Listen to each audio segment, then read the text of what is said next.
Welcome. Today we're going to be talking about how to study. Okay, first of all, you clicked on this video, which means that you want to learn how to study better, which is awesome. A lot of people don't even make it that far, so go ahead and pat yourself on the back already. If you would like to see other videos like this about how to up your study game, your learning game, your life game, like this video and subscribe to this channel so that you can see a notification when they come out. Okay, on to the tips. So my first tip is to schedule your studying. First of all, you want to find out when your test is or when your quiz is, and you want to put it on your calendar. You just want to get it on there so that it's not a nebulous date that you're not really sure when it is. It's kind of at the end of March, question mark. You want to know exactly when your test is going to be. Now that you know exactly when that test is, you can work backwards and figure out how much time you have to study. So if the test is a month from now, you have a month to study. You can then decide exactly how long you want to study.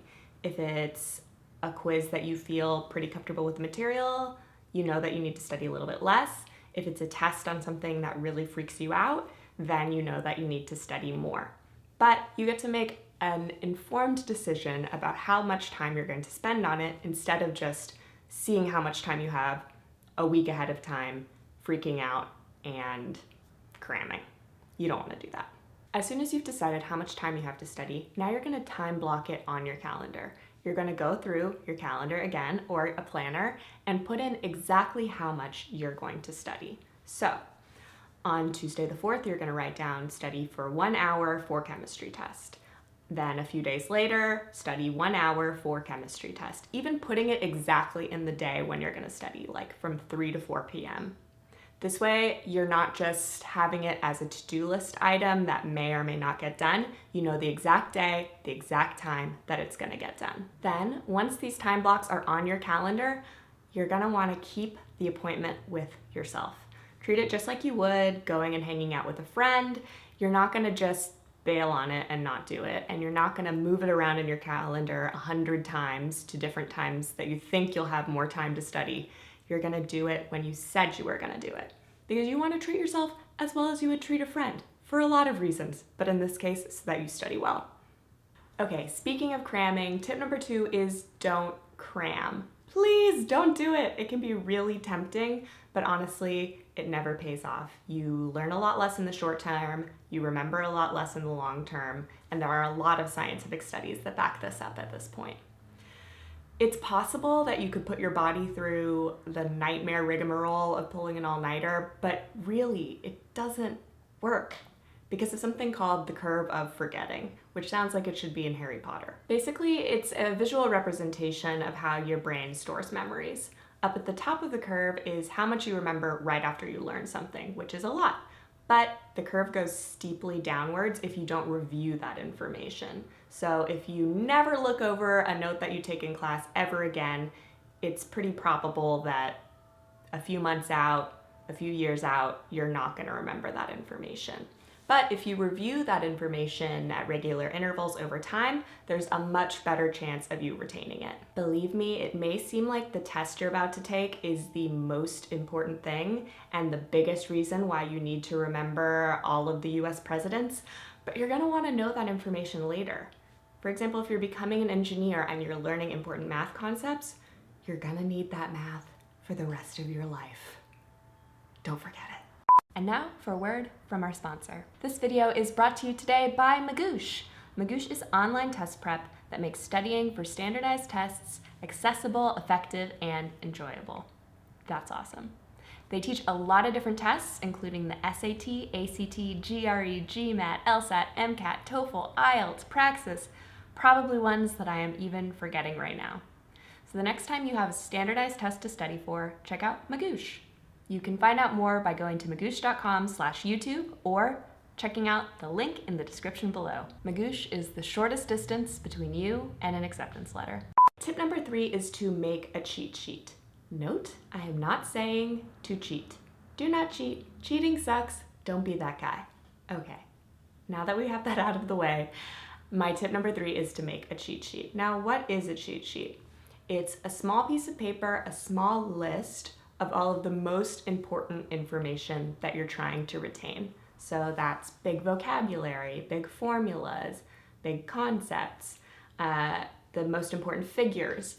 You're gonna write those down on, say, an index card, and you're going to memorize those.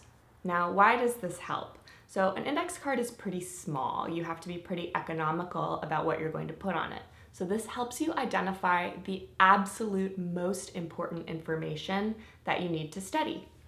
Another bonus is that if you have kind of a more photographic or visual memory, sometimes seeing it on a card or seeing it on a card in a lot of different colors, if you want to get very swaggy and aesthetic, can help you remember the information you're trying to retain. So if I know that Alexander Hamilton's name is in the top left corner of my index card in purple gel pen, then I might remember that more easily on the test than if I just saw it in a huge paragraph of text in my textbook. Tip number 4 is to spend time on the material that is hard, not just on the stuff that you are enjoying. So it can be really difficult to spend time on the material that's hard because it's hard and scary. So maybe you are studying, you're getting a whole bunch of questions in a row correct, and you want to just keep working on that concept or call it a day because you've been doing so well. But that would mean that you would be ignoring the material that you're just really stumped by. And that's not a good plan, because if you're stumped by it while you're studying, you're probably going to be stumped by it on the test. That's why it's really important, even though it can be really unpleasant, to actually tackle that difficult material that you do not get. Ask for help from a friend, ask for help from the teacher, but make sure that you're not just kind of shoving it off into a corner and ignoring it and hoping that it goes away, because it won't go away. It'll probably come up on the test. Ultimately, you're gonna be really glad that you took the time to learn that stuff. So buy yourself a bribery coffee, sit down for an hour, and really dive into the material that freaks you out the most. Tip number 5 is to figure out the best study conditions and best study location for you, because everybody is different. Some people thrive on being at the library, surrounded by other people studying. Some people like to be at home, where literally they are the only person there. Some people like a cafe because there's nice background noise. You need to take the time to figure out what exactly works for you. Also think about what level of noise helps you. Some people like a little bit of cafe clinking behind them. Some people love studying to music. I really like studying to music that doesn't have words, or that has words in a language that I don't understand. And some people really need absolute silence. So think about what works for you. In fact, take a minute to think about times that you've been really productive in the last couple weeks. What were the conditions? Or if you can't really remember the last time you were productive, then start keeping score going forward. As you're studying in the next few weeks, give yourself a score for 1 to 10 of how productive you've been in different environments, and then go back and look at that, and you may have your answer about where you should be studying. Tip number 6 is to find a study buddy. This has a lot of benefits. If you two are studying the same thing, then you can help each other or teach each other new material, because bonus tip, teaching other people material is a great way to learn it better yourself. And even if you're not studying the same thing, they are a great tool for accountability. So if you tell your friend that you two are going to meet up at a certain cafe at a certain time, then chances are you're going to be there and you're going to study with them. In fact, I want you to pause the video right now and text a friend to make a study date. You can do it. Pause the video. Don't be just a passive viewer. Pause it. Okay. Did you unpause it? I hope you unpaused it. All right, if you actually did that, I want you to leave a comment below so that I can give you a high five through the internet, because that's awesome. Tip number 7 is to really be present and actually studying. This is not the same as saying, I'm studying, and then kind of messing around on Facebook, coming back to your studies a little bit, daydreaming, spending 10 minutes wishing you weren't studying while you stare blankly ahead at your book. None of those things are actually focused study, and focused study is what you need to actually learn. So how do you do that? One way is to put your devices, your phone, in do not disturb mode. Or you can gasp, turn your phone off. Or if you're working on a paper, you can go outside with your computer where there is no Wi-Fi. Is there even such a place with no Wi-Fi? There is probably a place with no Wi-Fi. Another great way to focus is something called the Pomodoro technique.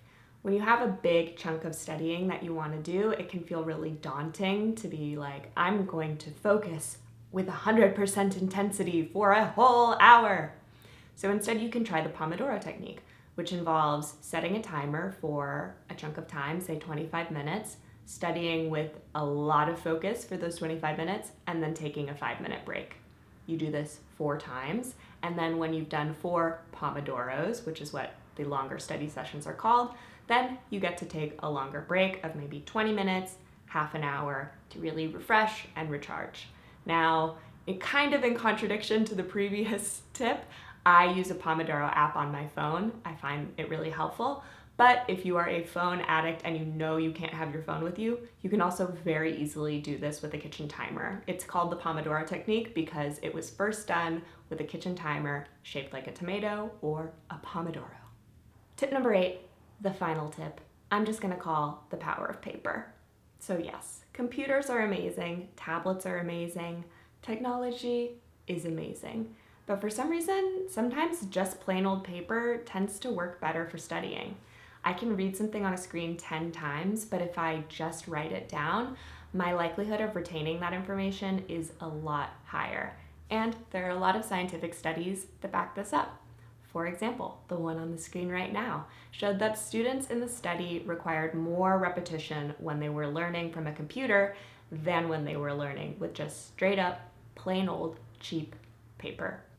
So make flashcards, use different pens and markers to separate information by color to help you remember it better. Make yourself little posters of what you're studying and put them up near where you make your tea or where you brush your teeth. All of these things are going to help you learn the information that you're studying better, and they can be fun and creative. You can look up online #StudyBlur or go on Pinterest for inspiration. Don't let anybody tell you that your study time and your note-taking has to be totally devoid of creativity and a complete left brain activity. You get to make studying fun, and I hope that you make studying fun if you're going to be spending a bunch of hours doing it. All right, those are all my tips for today. I hope that that was helpful.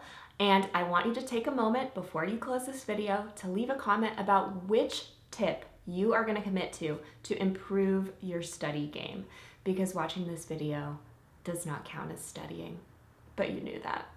Also, if I forgot any tips that you want the other viewers of this video to know, put them in the comments because I would love for everyone to learn them.